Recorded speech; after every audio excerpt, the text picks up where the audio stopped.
Hi! Isang magandang araw po sa inyong lahat. Welcome kayo sa aking YouTube channel, ang Madiscarding Waray. Ngayong araw nga ay pagbibigyan po natin ang ating isa sa ating mga subscribers. Shoutout po natin si I Love You. Ay, ang sabi niya, next time, putong pulo naman, ituro mo sa amin. So ngayon ay nagluto nga tayo ng putong pulo. Para sa inyo po ito, ma'am. I love you kung sino ka man. Shoutout po sa inyo.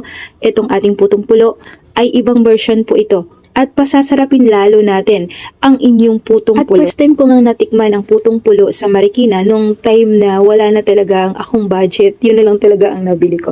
So ngayon, itong ating putong pulo na ito ay lalo natin itong pasasarapin. Bibigyan natin ito ng kakaibang twist or lasa. Uulitin ko sa inyo, ito ay version ko lang kung paano ko nga ba niluluto itong ating putong pulo sa bigas. So yan mga kawaray, samahan niyo po ako at panoorin niyo kung paano ko nga ba ito pinapasarap. Ang una nating gagawin dito ay kakailanganin natin ng 2 cups of rice na atin itong ibababad overnight. At pagka mababad na nga natin ito ay tatanggalan natin ito ng sabaw. At dahil ang gagamitin po natin dito ay gata para mas pinasarap itong ating putong pulo. Dito nga ay 2 cups nga po ang ating ginamit at gumamit tayo ng gata. 2 cups din po ito at napakalaki kasi ito ng aking food processor kaya nagkasya po ang 2 cups dito. So kung kayo naman po ang walang food processor, kung may blender kayo ay pwede din po. Or mas better na ipagiling nyo po ang inyong binabad. Mas maganda talaga kapag pinagiling nyo po ito. Or kung pwede nyo naman, kung mayroon naman kayong mabibilhan ng rice flour, ay pwede po yun. Dito sa akin kasi ay pumunta ako sa Talipapa, wala akong nakitang rice flour, kaya ito na lang po ang ginawa ko. Ginamitan ko na lang po siya ng food processor para nga maging pino siya. At pagkatapos na nga po natin itong i-blend or gamitan ng ating mga pangdurog nga sa ating bigas, ay sasalain po natin ito para pinong-pino po talaga. Kakaiba itong ating recipe mga kawaray at alam ko na magugustuhan nyo po ito dahil napakasarap at pinalevel up po natin ang ating putong pulo. Dahil hindi po tayo gumamit dito ng tubig dahil ang inilagay po natin ay ang ating gata, tapes at napakabango niya kapag maluto. Ang original recipe po ng putong pulo ay hindi po talaga gagamit ng gata. At ito na, pagsamahin na po natin ang ating mga ingredients. Unahin po natin ang ating baking powder, 4 teaspoon po ito, at brown sugar, 1 and 1/2 cup ang ating magagamit dito. Sakto lang ang lasa nito mga kawaray. Or kung ayaw nyo ng matamis, i-adjust nyo na lang, gawin nyo na lang 1. Mayroon po talaga tayong mga customer, lalo na kapag may edad na ayaw na nila ng matamis. Kaya at naglagay nga po ako dito ng ating asin, 1/2 teaspoon para mag-balance po ang lasa. So pagkatapos nga natin ilagay lahat ng ating mga ingredients ngayon ay i-mix lang natin ito ng mabuti hanggang sa mahalo na po talaga ang ating mga ingredients, lalong-lalo na po ang ating baking powder. Dahil hindi ko na nga po ito sasalain dahil nasala ko na, or kung gusto niyo lang talagang salahin ulit para makasigurado kayo na wala ng pamumuo ng inyong baking powder, kasi kapag may buo pa ay papait po yun. Pero sa akin kasi minix ko naman po siya ng mabuti.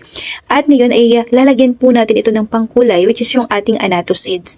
Ang ating annatto seeds, para magkulay po ito, kailangan ibabad nyo po muna ito sa mainit na tubig para lumabas talaga ang kanyang kulay, which is yung kulay orange ang gusto nating ma-achieve dito. So pagka okay na, at ilalagay na po natin to sa ating mga steamer. Yung gumamit nga po ako dito ng large photo molder dahil wala nga po akong panghulmahan ng ating putong pulo, ay ito lang muna ang ginamit ko. Pero kung kayo ay may maliliit naman, yun po ang gamitin nyo dahil yun po ang original na hulmahan ng ating putong pulo, yung maliliit po talaga. Kung napapansin nyo, kapag gumawi kayo sa Marikina, mayroon po nitong putong pulo. At hindi lang Marikina ang may putong pulo dahil galing daw po ito sa Valenzuela. At sa lugar daw po ito ng Valenzuela ang sumikat ang kanilang putong pulo. Napanood ko ito one time sa JMA na pinicture nila ito. Kaya naisipan ko din po itong lutuin at ipangdagdag sa aking recipe. Dahil alam nyo ba mga kawaray, ay affordable po ito at napakakonti lang ng ating mga ingredients na kakailanganin dito. Alam nyo bang bigas lang po ito at tubig ay pwede ka nang magputong pulo. At once na kumulo na ang ating tubig ay saka po natin ito isasalang ang ating putong pulo. Wag nyo pong isalang ang inyong puto kapag hindi pa kumukulo ang inyong tubig dahil hindi po siya aalis. At habang nakasala nga ang ating puto ay magsisimula na tayong mag-slice ng ating Eden cheese or nasa sa inyo yun kung ano nga ba ang cheese na gagamitin nyo. Ang akin kasi ginamit ko ay Eden. Melted cheese talaga siya. Swak, sakto lang po talaga ang kanyang lasa kapag ito ang inilagay natin sa ating puto. After 15 minutes or 20 minutes ay medyo umalsa na itong ating puto, kaya ilalagay na po natin dito ang ating Eden cheese. Huwag po nating isasabay kasi mabilis po talagang mag-melt itong ating Eden cheese pagka sinabay nating iluto ito. Ang gagawin lang natin ay orasan po natin ito ng 20 minutes or 15 minutes once na umalsa na, tsaka po nating ilagay ang ating Eden cheese. Uulitin ko po mga kawaray, kapag ka magluluto kayo ng inyong puto, ay wag nyo po itong tatanggalin agad ang takip habang ito ay niluluto nyo, dahil pagkatanggalin nyo po ang takip nito na hindi nyo po orasan ay lulubog po ang inyong puto. Kaya kailangan orasan nyo po ito ng 20 minutes or 15 minutes, tsaka po nyo tanggalin ang takip at ilagay ang inyong. So after 20 minutes nga ay nilagay na natin ang ating Eden cheese at niluto ulit natin ito ng 15 minutes or tumagal ito ng 35 minutes ang ating pagluto nitong ating putong pulo, dahil malalaki nga po ang ating mga molder dito kaya tumagal. Pero kapag maliit naman po ay mabilis nyo lang din po itong lutuin. So ang masasabi ko lang dito ay napaka the best, ang lasa niya, ang sarap niya, at napakamura pa kapag ka ito ang ating gawing puto. Dahil nasa bahay nyo lang ang mga ingredients dito, wala na tayong gagamiting gatas, wala nang kahit na ingredients na mahal, kaya naman ang masasabi ko ay kayang-kaya nyo po itong lutuin. Kung mayroon lang kayong baking powder, mayroon lang kayong Eden cheese, or kahit na optional na nga lang po ang Eden cheese At masasabi ko lang dito sa ating recipe na ito ay pwede nyo po itong gawin kapag mayroon kayong rice flour, at pwede nyo din po itong gawin kung mayroon kayong food processor or ang ating blender. At masasabi ko na the best ang ating recipe na ito. Kung sakaling gayahin nyo po ito, mas maganda nga ay ang ating gata. Pero kung ayaw nyo naman po ng gata, ay yung original na lang po, yung tubig. At masarap kasi kapag gata ang inilagay kasi nandun yung bango niya. So hanggang dito na nga lang mga kawaray, at sana ay nagustuhan nyo po itong aking recipe ngayon. At kung nagustuhan nyo naman po ang aking recipe at may natutunan kayo, ay subscribe nyo po ang aking YouTube channel. At kung gusto nyo nga pong hiramin at gusto nyo magpa-order ng inyong mga paninda, mga kakanin na wala kayong mga picture na panimula, ay dalawin nyo po ang aking Facebook, Hasmin Kabigkis. At pwedeng nyo pong hiramin ang lahat ng aking mga picture na pwede nyong ipang post at panimula nyo, at makakatulong po ito sa inyo. At sana ay may natutunan kayo ngayon sa aking recipe na ito. Thank you sa walang sawang panonood nyo sa akin, at palagi po kayong nandyan at nagko-comment, at talaga namang napakasaya ko dahil nakakabasa ako ng iba't ibang comment na nakakatulong po talaga ang aking recipe, at nagkakaroon po sila ng pagkakakitaan o nagkakaroon sila ng pera kahit nasa bahay lang sila ay kumikita sila dahil sa ating mga recipe. Thank you po sa inyong lahat sa walang sawang suporta nyo, sa palagi nyong pagko-comment sa akin. Kaya naman ngayong araw na ito ay marami po talagang nag-comment sa akin. Kaya ang gagawin natin dito ay isa-shoutout po natin sila. At kung ikaw ay bago pa lang sa aking YouTube channel, ay pwede kang mag-comment at i-shoutout natin ang inyong mahal sa buhay. Mamaya kasi mapanood siya at mapadaan siya dito sa aking channel at magulat na lang siya na nandito na pala at sinashoutout. At kaya naman umpisahan na po natin. I-shoutout muna natin si Ma'am Lani Tampos. Ang sabi niya, hello po madam, pagkano ang ganyang size ng puto nyo binenta? Pa-shoutout po sa lahat ng kamag-anak ko sa family Tampos. Salamat, ayan, sa lahat ng family Tampos. Shoutout po sa inyo. At i-shoutout din po natin si user L. Ang sabi niya, ilang minutes ba ang yan sa pagluto? At i-shoutout din po natin si Joel Andaya. Ang sabi niya, ilan po ang 100 grams na buttercup lang? Ayan, ma'am, mabibili niyo po ang buo ng ating butter ng 200, baghatiin nyo lang po yun. At i-shoutout din po natin si Gloria Barita. Ayan, hi Ma'am Gloria Barita. Wow, ang sarap. Magkano benta ang isang tub, Ate Jazz? Ang 500 ml po ay nagkakahalaga ng 80. Ang 750 ml ay 100 pesos. At i-shoutout din po natin si Cora Padilla. Ang sabi niya, maupay sangkay. Ayan, ang ibig sabihin niya ay magandang araw kaibigan.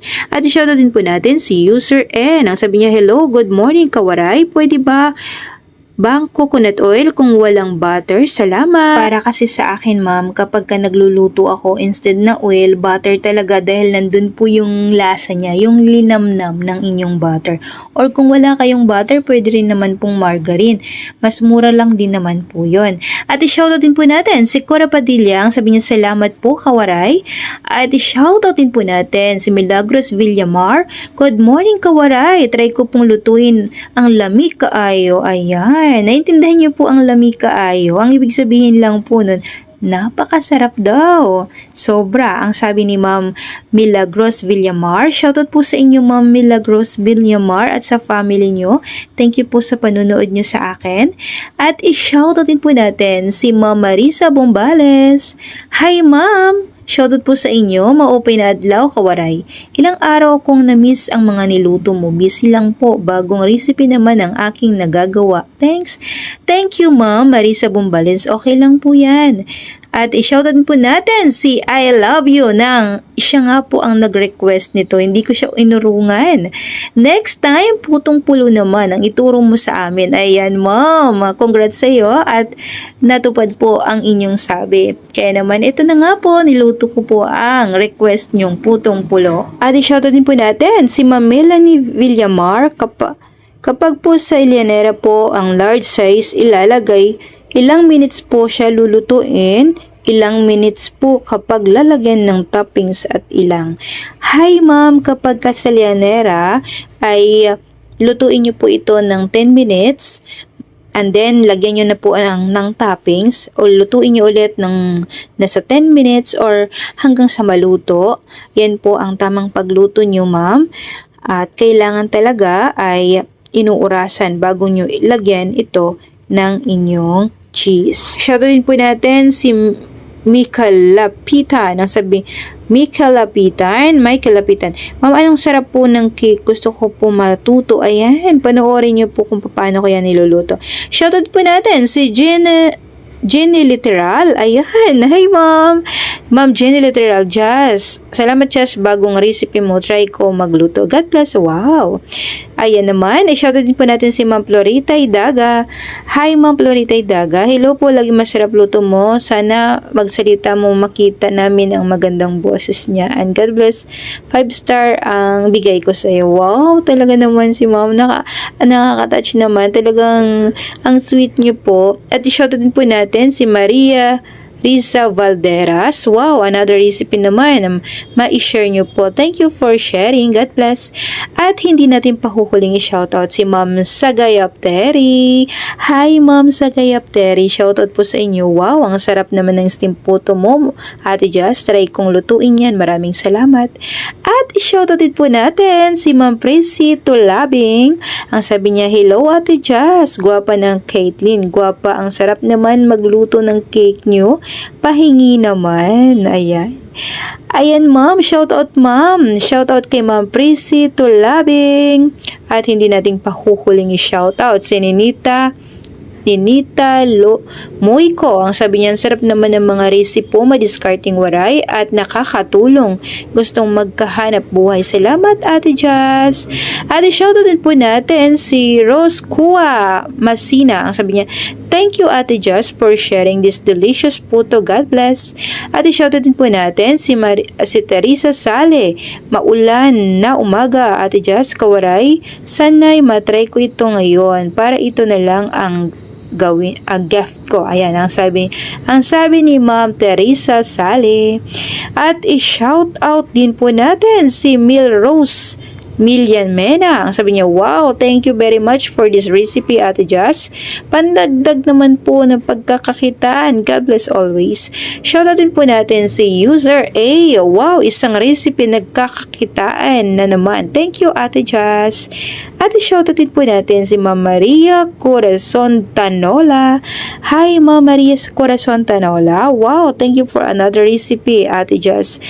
Love it. Nakakatakam po. Ayan. Ulitin ko po. I-shoutout po natin si Ma'am Marisa Corazon Tanola, Ma'am User A, at si Mel Rose. At i-shoutout po natin si Cora Padilla ulit. Smart girl ang sabi niya.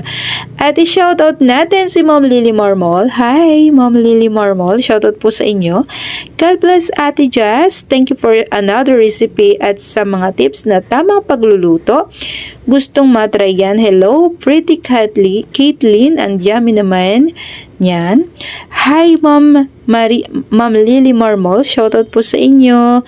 At kay Ma'am Cora Padilla. Shoutout din po sa inyo. At i-shoutout din po natin si Joel Bacala. Wow, yummy, kochinta. At i-shoutout din po natin si Iskera Nolia. Wow, ang sarap. Hindi natin pahuhuling i-shoutout si Ma'am Velma. Tingin pa lang po, mukhang masarap na. Madam, gusto ko talagang itry ko ito. Ang sabi niya. Thank you po sa inyo sa walang sawang pagkukomment nyo sa aking YouTube channel. Thank you po sa inyong lahat. At huli natin i-shoutout si Edia Girl Gaming. Magkano po ang benta mo po dito, ma'am? At i-shoutout din po natin si Rebecca Tividad. Ilang piraso po ang palitaw para i-deliver mo at magkano? Ayan, ma'am. Shoutout po sa inyo. At shoutout po natin si Dogcat. Ang sabi niya, I tried this recipe. Ayan, shoutout po sa inyo. Shoutout po sa walang sawang nagko-comment at panonood nyo po sa aking YouTube channel. At i-shoutout din po natin, baka magtampo, si Anthony Ponce. Paano po pag wala po ang gata powder? Di po kaso uso dito sa Bicol ang gata powder. Anong gata powder? Kahit naman hindi gata powder. At i-shoutout din po natin si Lani Tampos. Dagdag idea na naman po ito, Ate Jazz. Pa-shoutout sa may family ko sa Tampos family yan. Naulit po natin si Ma'am Family Tampos. Shoutout po sa inyo at huli na po nating shoutout itong nag-request. Siyempre, special siya. Nag-request siya kung ano ang ating lulutuin ngayon. Shoutout sa iyo. I love you, I. Next time, putong-pulo naman ituro mo sa amin. Ayan, good luck po at sana'y nagustuhan nyo po itong aking recipe na ito. At sa susunod kong vlog ay parang tatlo ang gusto kong pagpilian kung ano nga ba ang mauuna. Ang crema di fruta ba? Yema cake? At ang ating chocolate na may ganache sa ibabaw at ipaistiman lang po natin ito. Kaya naman, suggest nyo sa akin kung ano ang ating susunod nating recipe.